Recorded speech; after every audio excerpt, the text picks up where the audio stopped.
Hello guys, আশা করি সকলেই ভালো আছেন। মোবাইল রিভিউয়ার 15 নম্বর ভিডিওতে আপনাদের স্বাগতম। ফাইনালি দেশের বাজারও লঞ্চ হয়ে গেল জাতীয় crush Infinix note 40 pro. Infinix note 40 pro সহ আরও দুটি ফোন লঞ্চ হয়েছে, সেগুলো হচ্ছে ইনফিনিক্স নোট 40 এবং Infinix note 40 pro plus 5G।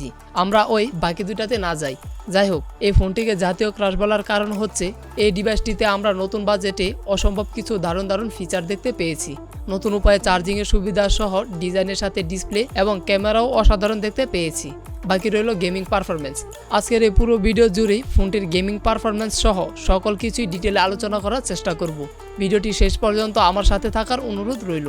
আমি আকাশ আছি আপনাদের সাথে। আপনারা দেখছেন আপনাদের প্রিয় ইউটিউব চ্যানেল স্টার রূপকথা।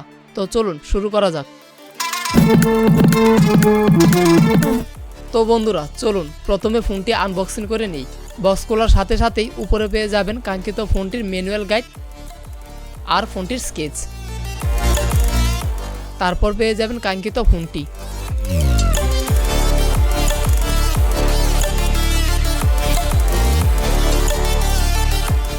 এবং সাথে 70 ওয়াটের চার্জার, টাইপ সি কেবল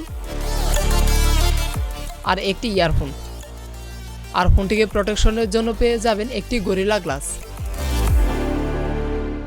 ফোনটির ব্যাক প্যানেলটি বিগেন লেদার ফিনিশিং হওয়ায় দেখতে যেমন সুন্দর লাগছে, তেমনই ফোনটি হাতে নিলেও খুব ভালো লাগবে।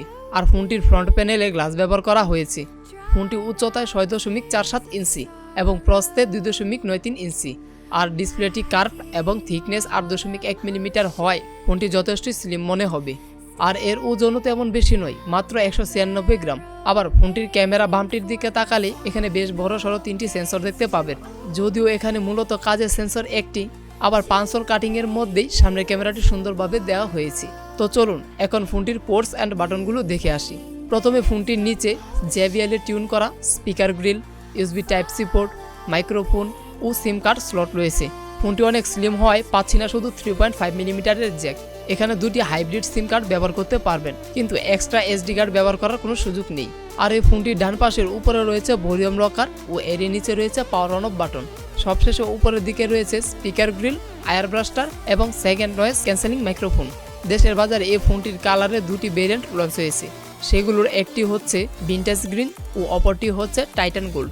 ডিজাইনের একটি মজার দিক হলো এখানে হেলো AI লাইটিং নামে একটি নোটিফিকেশন লাইট আছে, যা মেসেজ, কল অথবা কোনো নোটিফিকেশন আসলে ধরতে দেখা যাবে। সব মিলিয়ে ফোনটি ডিজাইনে 10-এ 10 দেওয়া যায়। তো চলুন এখন ডিসপ্লেতে কি আছে দেখে আসি। ডিসপ্লেতে যাওয়ার আগে একটি কথা বলে নিই, এই ভিডিওটিতে মাত্র 30টি লাইকের টার্গেট করেছি। আশা করি আপনারা এই টার্গেটটি পূরণ করে পাশে থাকবেন। ডিসপ্লের কথা বললে প্রথমে এখানে বলতে হবে আমরা এখানে কার্ভ ডিসপ্লে পাচ্ছি। আর এই ডিসপ্লেটি হচ্ছে 6.78 ইঞ্চির ফুল HD প্লাস এমোলেড ডিসপ্লে, যার রেজলিউশন হচ্ছে 1080x2436 পিক্সেল। এবং আরও স্মুথ পারফরমেন্সের জন্য এখানে 120 হার্জের ফাস্ট রিফ্রেশ রেট ব্যবহার করা হয়েছে। এই ডিসপ্লেটিকে প্রোটেকশন করার জন্য ব্যবহার করা হয়েছে কর্নিং গরিলা গ্লাস। তবে হ্যাঁ, এখানে কিন্তু আপনারা 1 বিলিয়ন কালার দেখতে পাবেন। ফোনটিতে 1300 নিটস পিক ব্রাইটনেস রয়েছে। মনে হয় না ডে লাইটে ব্যবহার করার সময় ব্রাইটনেস নিয়ে কোনো ঝামেলা পড়তে হবে। এখানে আমরা চিপসেট হিসেবে পাচ্ছি মিডিয়াটেকের নতুন version MediaTek Helio G99 ultimate.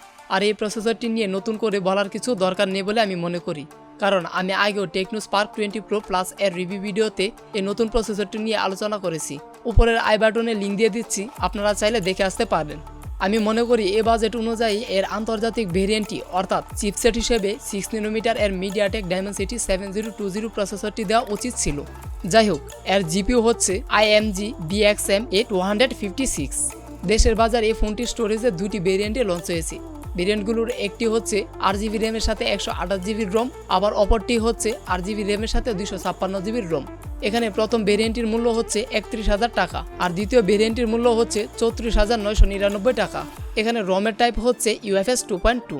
এখন আসুন ফোনটির ইন্টারেস্টিং পার্ট ব্যাটারি নিয়ে ডিটেলে বলি। ফোনটিতে 5000 এমপিআরের ব্যাটারি ব্যবহার করা হয়েছে। সবথেকে মজার ব্যাপার হলো ফোনটি 3টি পদ্ধতিতে চার্জ করতে পারবেন। প্রথমে 70 ওয়াটের চার্জার দিয়ে ফোনটি চার্জ করতে পারবেন। আবার সাথে দেওয়া ম্যাগ কিট দিয়ে ফোনটি 7.5 ওয়াটে চার্জ করতে পারবেন। আবার ম্যাগ কিটটি চার্জারের সাথে কানেক্ট করে 18 ওয়াটে ওয়্যারলেস চার্জ করতে পারবেন। তো বন্ধুরা, এর স্পেসিফিকেশনটি আপনাদের কাছে কেমন লেগেছে তা অবশ্যই কমেন্ট করে জানাতে ভুলবেন না। বন্ধুরা, এখন আসুন পারফরম্যান্স সম্পর্কে আলোচনা করি। এর অন্তত স্কোর 4 লাখের উপরে। যে কোনো গেমের ক্ষেত্রে মোটামুটি হাই গ্রাফিক্সে খেলা যায়, যেমন পাবজি, ফ্রি ফায়ার, সিওডি, প্রায় সকল গেমসই মোটামুটি হাই গ্রাফিক্সে খেলতে পারবেন।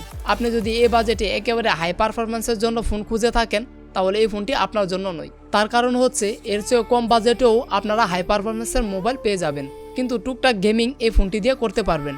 যাই হোক, এই ফোনটি রান করছে XOS 14, যার best on of the Android 14। এই ফোনটি 2 বছরের অ্যান্ড্রয়েড আপডেট দেবে এবং 37 মাসের সিকিউরিটি আপডেট দেবে। ফোনটি সেন্সরের কথা বলতে গেলে এখানে ইন ডিসপ্লে ফিঙ্গারপ্রিন্ট সেন্সর আছে, আর তা খুবই দ্রুত কাজ করে। মাল্টিমিডিয়ার কথা বলতে গেলেও ডিসপ্লেটি কার্ভ হয়, ভিডিও দেখে যেমন ভালো লাগবে তেমনি JBL এর টিউন থাকায় অডিও শুনেও খুব ভালো লাগবে। এই ফোনটি 4G, তবে বাজেট অনুযায়ী আমার মনে হয় 5G হলে ভালো হতো।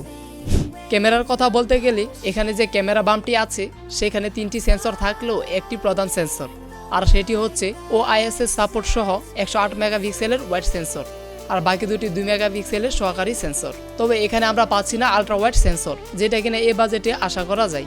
যাই হোক, পিছনের মেন সেন্সর দিয়ে তোলা কিছু ছবি আপনাদের দেখাচ্ছি।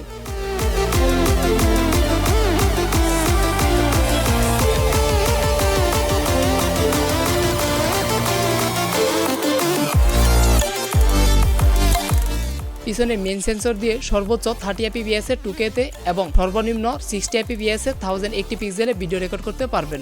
এই ফোনটির ফ্রন্ট ক্যামেরায় 32 মেগাপিক্সেলের ওয়াইড সেন্সর ব্যবহার করা হয়েছে।